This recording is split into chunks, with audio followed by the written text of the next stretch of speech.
Johann, your initial reaction to the performance? I'm very glad about the 5 points. 5 points in a row. I don't want to take any of the week, and the group set. If you told us 2 weeks ago that we would be sitting on top of the group with 7 points, we would take it. There were a lot of high tackles from both sides of the game, head high shots, only one red card. Is that inconsistency in your view? No, I'm going to go and have a look at all those clips. Currently, the letter of the law states that if you make shoulder contact with the head, you're in a bit of trouble. We consider the yellow card, opposition consider the red cards earlier in the game. There were quite a few high shots, and yeah. Is that a worry generally in the game, do you think, at the moment, the consistency of the new head high tackling? Look, World Rugby informs us of the way the game's going, and play well is important, and we've got to adapt to that. So certainly something you train, and there's certainly no intent from Stephen Archer on our side, and if there's no intent from Danny on their side as well, then unfortunately a red card makes the game a bit difficult, and we've got to adapt to the letter of the law. From the player's point of view, intent is not an issue obviously anymore. We saw that, accidents can happen, you can still be red cards. Is consistency the main worry from a player's point of view, and how the laws are being applied across the board? It's not something the player has to worry about, we trust the officials on their adjudication and trust them 100%. We've so much to worry about. It's not something that we can worry about. It's the high tackle has been penalised forever in the game. It's never been allowed. It's not like guys are starting to do it now. Guys, no one wants to give away penalties anymore because of the pressure you put yourself on. So there's no guys doing it with intent. There's guys with good footwork out there who put you off balance, and 9 times out of 10 it's a genuine accident. But as Johann said, by the letter of the law, if you're upright and you're high, you're in trouble. And as Johann said already, there was certainly no intent from, I don't think any of the lads' part today, but if you're awkward and you're upright, it's part of the game that has been always penalised. It's just kind of in the spotlight at the moment. Peter, they had to change the way that you actually practice defence though, because of this new directive. No. As I said, it's particularly in the spotlight for the kind of rule change at the moment. No one's ever practiced high tackles, everyone's practicing, whether it's choke tackles, you're a bit more upright, but 9 times out of 10 your goal is a low tackle. But as I said, there's guys with footwork out there now who you have to snap into late, or you probably end up glomming at because they're that good. But again, letter of the law, if you're upright and you're awkward, you're in trouble, and a lot of the times there's no intent, but it's just the law. Tommy O'Donnell and Dan Gordon seem to be in a bad way going off. Can you give us any indication what the story is there? Yeah, serious. Tommy's gone to hospital. No confirmation yet, but I believe he broke his leg.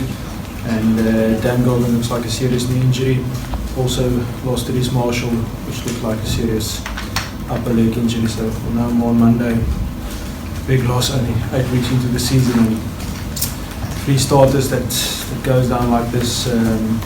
With all the injuries that we have currently on the, not in the squad, long season ahead, but it's worrying from our side, and just shows the game at this stage. We talk about play welfare, and the game is becoming more and more physical, and guys get shots. 3 serious injuries from our side. I don't know about the opposition. It looked like the Uka also had quite a bit of pain when he came off just before half time. Don't know about the rest, so huge for us, those 3 guys. Johann, are you concerned much about the tries you conceded towards the end, or do you think there was an element of getting the bonus point and perhaps sitting back a bit? Yeah, look, I'm concerned with every point that we conceded. I thought our reaction from the players at half-time was very good, and got to I think 36-10 it was by then. And now unfortunately I think we conceded quite a few penalties in a row there, and we got stuck inside our own 22. I said the whole week, all credit to Gloucester. I think they've got a fighting spirit. You could see that their players, every time they scored points, they got together, and got to give credit to the opposition as well. A lot of times when you're 14 men, it actually draws you closer, and they fought for that bonus point, and I think the last play of the game we killed it. So from our side, in terms of the bigger picture, 5 points for us, and they didn't get a point. With those 16 penalties, no, you blocked them at the end. Yes, we want to keep it as low as possible. We've got certain standards for us. So obviously I think it's the most we've conceded in a while. If you're at the line-out, scrum interpretation, there was a lot going on in the scrums, which I'll have to go and have a look at. And the obvious ones, the offsides, ill discipline from our side. But if I can also say, all credit to the players. There was quite a bit of niggle in the first 20 minutes, and then it could become very scrappy. And I thought we kept our composure in terms of foul play. Unfortunately, like Pete said, that last one in Arch, it just is a prop of a guy with feet, and got a penalty against him. And I thought Sammy went for the ball, but again, to the letter of the law, that's a yellow card. Pete is a guy who likes turnovers himself. You've got to appreciate Ty Byrne out there. I think he had 3 in the first 25 minutes, and he has this ability to kind of win them inside your own 22 as well. Yeah, you take up any day of the week. It's a massive pressure release for us. His incredible ability to stay in a fight and even be in an awkward position and keep his body weight under control. Very impressive, and you can see the performances he had the last few weeks. He's been great for us. Johann, is your head going into the space already of looking at centre and hooker and saying, okay, we're starting to get kind of thin here as well now? Yeah, as coaches briefly spoke about it inside. Noel took a blow to the leg early in the week, and we're pretty thin there at this stage. Luckily we've got Mike Sherry as well, that should be ready to go, and the centre, Yaku, took a blow to his other knee. That's a bone bruising, which is kind of taking a bit longer than we anticipated. Chris Farrell's not back yet, and now Gogi being injured, so no, luckily we're not the only club struggling with that. There's, like I said, all the injuries seem pretty big. It's no longer soft tissue. Sometimes when you get soft tissue, you can adapt your training, but it's all big trauma injuries. And it doesn't get any easier with the team you're going to be facing next weekend.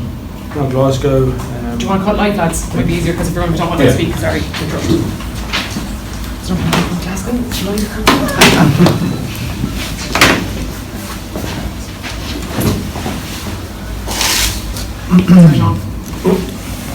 There we go. Yeah. No, I thought the Glasgow Saracens game last week was also like a test match, and they're a very good side. And in the previous game, 2 meetings against Munster and Glasgow, I thought they did very well in that first half with the win, and I thought that second half we got back to them, but they totally outplayed us in the first 40. And quality team. Every week you've got to be up for it. So.